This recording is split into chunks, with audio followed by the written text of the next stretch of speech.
Betul, hari ini penyidik dari Direktorat Reserse Kriminal Umum Polda Jawa Tengah sedang melakukan pemeriksaan 6 anggota Polantas Polresta Yogyakarta.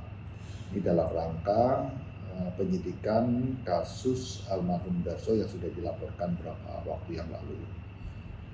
Tadi pagi sudah datang didampingi oleh Propam Jogja dan juga Bitumnya Jogja. Jadi mereka didampingi oleh rekan juga dari institusi Polri. Dan hari ini masih berproses untuk pemeriksaannya. Jadi kita tunggu aja kapan selesainya pemeriksaan hari ini. Tadi dari jam berapa, Pak? Jam 10. Ya, 10 dimulai.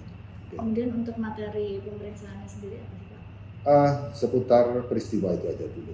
Nanti kan dalam proses pemeriksaan akan berkembang penyidik yang lebih paham tentang masalah tersebut. Oke. Status ke-6 polisi yang datang ke sini itu sebagai saksi atau sebagai apa? Dipanggil sebagai saksi dahulu.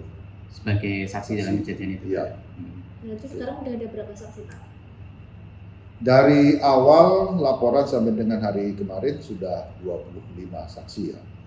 Keterangan, kita ambil keterangan dari istri almarhum, keluarga, lingkungan setempat seperti Pak RT-nya, kemudian teman dari rekan dari almarhum Darso, kemudian dari pihak rumah sakit, kurang lebih ya ada 25 saksi yang sudah diambil keterangan.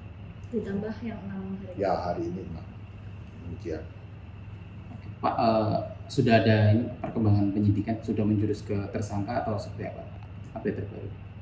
Untuk kasus berapa hari yang lalu sudah dinaikkan menjadi penyidikan ya oleh penyidik.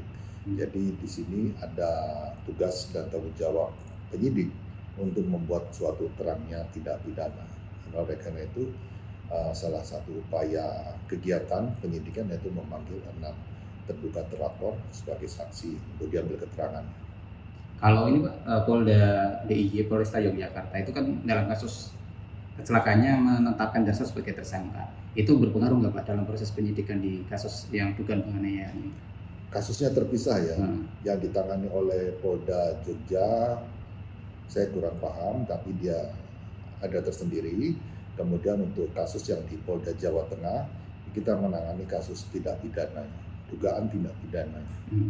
Ya. Jadi tidak berpengaruh apa ya, karena beda ini ya Pak ya? Iya. Kalau Tony Ferry itu juga dipanggil sebagai saksi juga, Pak? Ya, betul. Sudah ya? Sudah berproses.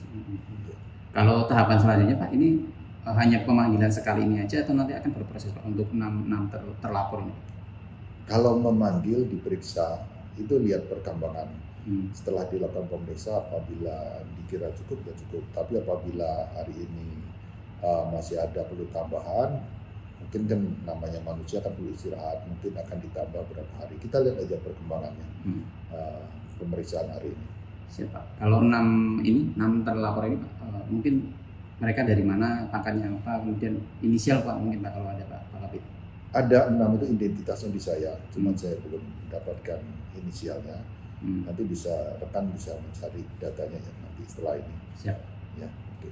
Geser ini. Kalau yang soal ekshumasi. Ekshumasi Pak, hasil ekshumasi. Untuk hasil ekshumasi sudah kita terima oleh Direktorat Pak Dirya langsung ya, oleh penyidik juga. Namun untuk kepentingan penyidikan untuk saat ini mohon maaf kita tidak sampaikan dulu ke umum. Nanti akan ada waktunya, nanti akan kita sampaikan rilis secara bersama-sama dan akan disampaikan oleh ahlinya atau dokter yang menangani langsung. Dan tentunya hasil ekshumasi ini saat ini tidak kita sampaikan karena guna kepentingan penyidikan dan untuk mempermudah proses penyidikan yang dilakukan oleh penyidik. Dan oleh karena itu untuk sementara tidak kita sampaikan dulu ke umum. Nanti suatu saat pada waktu yang cukup penyidik yang menyatakan cukup dan bisa disampaikan ke umum baru kita akan sampaikan kepada umum. Nantinya hasil ekshumasi ini akan digunakan untuk apa sih Pak? Hasil ekshumasi itu pertama nih sebagai keterangan ahli, ini ahli forensik ya, sebagai alat bukti juga dalam proses sidang pengadilan, dan kemudian kedua sebagai petunjuk dari penyidik untuk mengungkap kasus ini. Kan di situ dari hasil ekshumasi itu disebutkan penyebab kematian dan sebagainya secara lengkap, dan ini menjadi petunjuk bagi penyidik dalam rangka proses penyidikan kasus ini. Jadi nanti bisa membuktikan apakah ada penganiayaan. Ya, pada prinsipnya otopsi atau ekshumasi atau hasil daripada pemeriksaan mayat itu merupakan bukti, ya, barang bukti yang diam, namun itu bukti itu bisa bercerita. Yang bercerita siapa? Ahlinya. Nah, itu nanti ahlinya yang akan menyampaikan. Demikian. Kalau